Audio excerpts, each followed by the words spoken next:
سلام و درود دوستان ارجمند.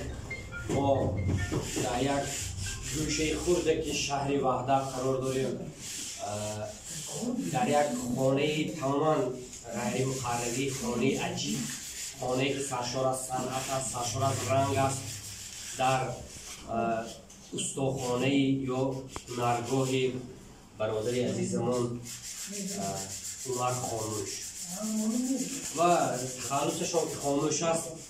خاموشی رمز و نماد رسامی است.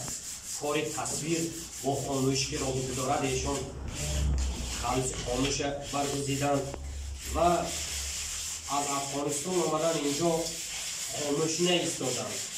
خواستند که توسط صنعت، توسط رنگ‌ها رازهای دل خودشان را بگویند و این یک استخوانه زیبایی که میبینید، تصویرهایی که میبینید، همه دسترنجی همین برادر عزیز است. من باید یادآور شوم که اگر شما تصویرها را حالا میبینید، بیشتر در چند جا من مشاهده کردم که کبوتر هست. یعنی مثل عمر هزار جوانای تاجیک صلح میخواهد. سر این بانویی که روی کلاه این بانو هم کبوتر است. این دختری که همراه کتاب میخواند، همراه گربچه است، در نزدش باز هم کبوتر است.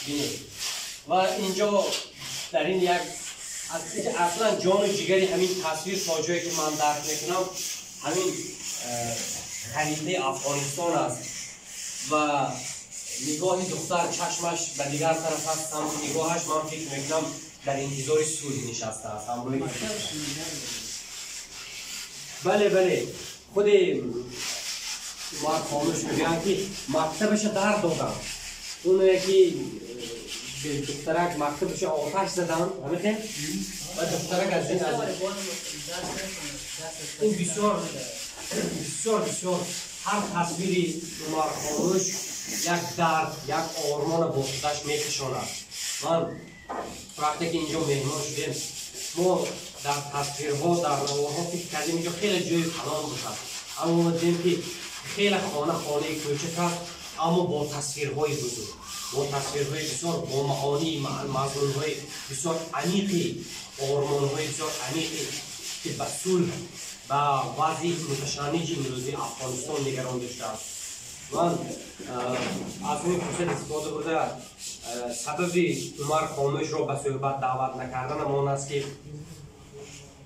من میخواهم که همه شما به نمایشگاهی که بعد چند در دوشنبه فقط نمایش رسم‌هاشون برگزار میگردد، اونجا خودتون بیایید، همراهش صحبت کنید، دردهاش بفهمید. حالا مخصوص ما قصداً همراهش صحبت نمیکنیم که خودی تصویرها بگذار صحبت کنند. همین تصویری اساسی که حجماً هم کلان است، صلح چیست؟ سوال میدهد. یک زنی زیبا چشم محزون دارد، چشم پر از ناامیدی.